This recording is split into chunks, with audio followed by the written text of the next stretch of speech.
அண்மை செய்தி ஒன்றினை தற்போது பார்க்கலாம். காவிரி விவகாரத்தில் ஒழுங்காற்று குழு மேலாண்மை ஆணைய உத்தரவை கண்டித்து கர்நாடகாவில் முழு அடைப்பு போராட்டம் நடைபெற்று வருகிறது. இதுகுறித்த கூடுதல் விவரங்களை எமது பெங்களூரு சிறப்பு செய்தியாளர் ஸ்ரீஹரி வழங்க கேட்கலாம். வணக்கம் ஸ்ரீஹரி, இதுகுறித்த விரிவான தகவல்களை பதிவு பண்ணலாம். வணக்கம் ஓவியா. கர்நாடகா மாநிலத்தில் வரும் அதாவது இன்றைய தினம் பந்த் நடத்துவதாக கன்னட ஒக்கூட்ட அமைப்பு, வாட்டாள் நாகராஜ் மற்றும் விவசாயிகள் சங்கம் சார்பில் அறிவிக்கப்பட்டிருந்தது. அதன் அடிப்படையில் இன்று காலை 6 மணி முதல் மாலை 6 மணி வரை பந்த் நடத்த விவசாயிகள் தரப்பு மற்றும் பல்வேறு அமைப்பினர் கோரிக்கை வைத்திருந்தனர். இருப்பினும் இந்த பந்த் தற்போது பார்த்தீங்கன்னா பெங்களூருவை பொறுத்தவரை வழக்கம் போல் பஸ் போக்குவரத்து உள்ளது, பள்ளி கல்லூரிகள் இயங்குகின்றன. இருப்பினும் ஆனைக்கல் தாலுகா அத்திப்பள்ளி என்ற இடத்தில் மட்டும் காலை சுமார் 30க்கும் மேற்பட்ட கன்னட அமைப்பினர் போராட்டத்தில் ஈடுபட்டதால் அங்கு பரபரப்பு ஏற்பட்டது. பின்னர் போலீசார் அவர்களை கைது செய்துள்ளனர். மண்டியா மாவட்டத்தை பொறுத்தவரை தொடர்ந்து கடந்த சில தினங்களாக போராட்டம் தொடர்ந்து நடைபெற்று வருகிறது. குறிப்பாக சஞ்சய் சர்க்கிள் என்ற இடத்தில் சாலையின் குறுக்கே அமர்ந்து போராட்டத்தில் ஈடுபடுவது வழக்கம். அது போன்ற ஒரு போராட்டம் இன்றைய தினம் நடந்தது. இன்றைய தினம் வித்தியாசமான போராட்டமாக காலி மண்பானை குடங்களுடன் போராட்டத்தில் விவசாயிகள் ஈடுபட்டனர். குறிப்பாக அதே பகுதியில் கொள்ளு சுமார் 20-30 கிலோ கொள்ளுவை கொண்டு பெரிய பாத்திரத்தில் வேக வைத்து கொள்ளு சாப்பிட்டு போராட்டத்தில் ஈடுபட்டனர். அதாவது மாநில அரசு தங்களை கொள்ளு திங்க வைத்து விட்டது, காவிரி மேலாண்மை வாரியமோ மேலிடமோ தங்களுக்கு காடி குடங்களை கொடுத்து விட்டன என்று மாநில அரசு மற்றும் காவிரி மேலாண்மை வாரியத்துக்கு எதிராக கோஷங்களை எழுப்பி போராட்டத்தில் ஈடுபட்டனர். அந்த பகுதியில் போராட்டக்காரர்கள் ஒரு சிலரை கைது செய்துள்ளனர். இருப்பினும் மண்டியா மற்றும் மத்தூர் பகுதிகளில் போராட்டம் தொடர்கிறது. குறிப்பாக ஒரே ஒரு பகுதியில் தமிழக வாகனத்தை மறித்து தமிழக வாகன ஓட்டுநருக்கு உபசரித்து அனுப்பி வைத்த சம்பவம் நடந்துள்ளது. குறிப்பாக தமிழக வாகனங்கள் கர்நாடகாவில் வருவதற்கு எந்த ஒரு ஆட்சேபனையும் இல்லை, அது அவர்களுக்கு எந்தவித இடைஞ்சலும் ஏற்படுத்தவில்லை. மைசூரு பொறுத்தவரை இன்று காலை முதல் போராட்டம் பல்வேறு பகுதிகளில் நடைபெற்று வருகிறது. அதாவது மைசூரு மண்டியாவை பொறுத்தவரை சுமார் 3000க்கும் மேற்பட்ட போலீசார் பாதுகாப்பு பணியில் ஈடுபட்டுள்ளனர். விவசாயிகளை பொறுத்தவரை சாலையின் குறுக்கே அமர்ந்து போராடுவது தொடர்ந்து விவசாயிகள் போராட்டத்தில் ஈடுபட்டுள்ளனர். ஆனால் இந்த விவசாயிகள் போராட்டத்திற்கு மண்டியாவில் மட்டும் பலத்த ஆதரவு கிடைத்துள்ளது. குறிப்பாக கடைகள் அடைக்கப்பட்டுள்ளன. ஆனால் பஸ் போக்குவரத்து நார்மலாக உள்ளது.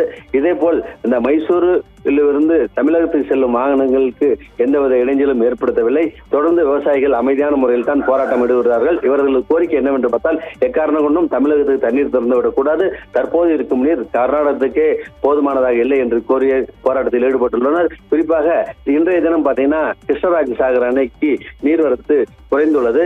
அதே போல் கொடகு மாவட்டம் அந்த காவிரி நீர்பிடி பகுதியில் மழை குறைந்துள்ளதால் கிருஷ்ணராஜ சாகர் அணை நிரம்ப இன்னும் 15 அடி தேவைப்படுகிறது.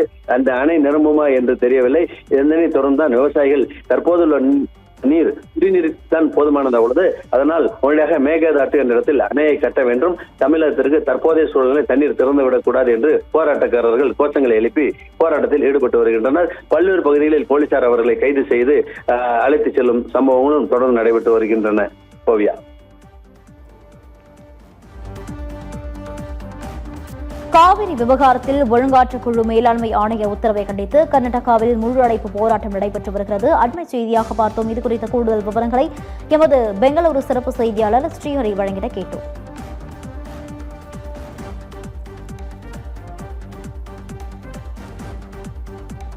மற்றும் ஒரு அண்மை செய்தி, கர்நாடகாவில் பந்த் எதிரொலியாக தமிழக கர்நாடக எல்லைகளில் பாதுகாப்பு பலப்படுத்தப்பட்டுள்ளது.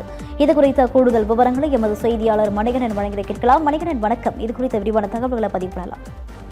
வணக்கம் ஓவியா. கிருஷ்ணகிரி மாவட்டம் ஓசூர் பகுதியில் மேகதாட்டு அணையை உடனடியாக கட்ட வலியுறுத்தி பல்வேறு கன்னட அமைப்புகள் சார்பில் இன்று கர்நாடக மாநிலம் முழுவதும் பந்த் போராட்டத்திற்கு அழைப்பு விடுக்கப்பட்டிருந்தது.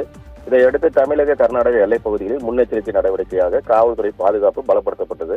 குறிப்பாக தமிழக எல்லையான ஒசூர், ஜூஜுவாடி மற்றும் கர்நாடக எல்லையான அத்திப்பள்ளி பகுதியில் போலீசார் தீவிர கண்காணிப்பில் ஈடுபட்டனர்.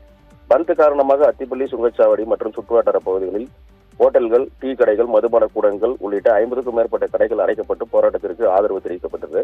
அதே வேளையில் ஆரம்பத்தில் தமிழக அரசு பேருந்துகள் ஒசூரில் இருந்து அத்திப்பள்ளி, பெங்களூரு உள்ளிட்ட பகுதிகளுக்கும் கர்நாடக அரசு போக்குவரத்து கழக பேருந்துகள் ஒசூர் வரையிலும் வழக்கம் போல் இயக்கப்பட்டன. எனினும் பந்த் காரணமாக பொதுமக்கள் பயணங்களை தவிர்த்ததால் பேருந்துகளில் பயணிகளின் எண்ணிக்கை குறைவாக காணப்பட்டது. இதற்கிடையே கன்னட ஜாக்கிரதை வேதிக்க அமைப்பின் தலைவர் மஞ்சுநாத் தேவா தலைமையில் 50க்கும் மேற்பட்டு தமிழக கர்நாடக எல்லைப் பகுதியில் திடீரென திரண்டு போராட்டத்தில் ஈடுபட்டனர். இதனால் முன்னெச்சரிக்கை நடவடிக்கையாக ஜூஜுவாடி எல்லைப் பகுதியில் பேருந்துகள், கனரக வாகனங்கள், இலகுரக வாகனங்கள் இயக்கம் தற்காலிகமாக நிறுத்தப்பட்டது. இதனால் பெங்களூர் உள்ளிட்ட பகுதிகளுக்கு செல்ல வேண்டிய பயணிகள் கடும் அவதிக்குள்ளாகினர். சிலர் ஜூஜுவாடியில் இருந்து கர்நாடகா பகுதிக்கு நடந்து சென்று மாற்று வாகனங்களை பிடிக்கும் நிலை ஏற்பட்டது. சாலையில் அமர்ந்து போக்குவரத்திற்கு இடையூறு போராட்டக்காரர்களை கர்நாடக காவல்துறை கைது செய்து அங்கிருந்து அப்புறப்படுத்தினர். இதையடுத்து எல்லைப் பகுதியில் நிலவிய பதற்றம் தணிந்தது.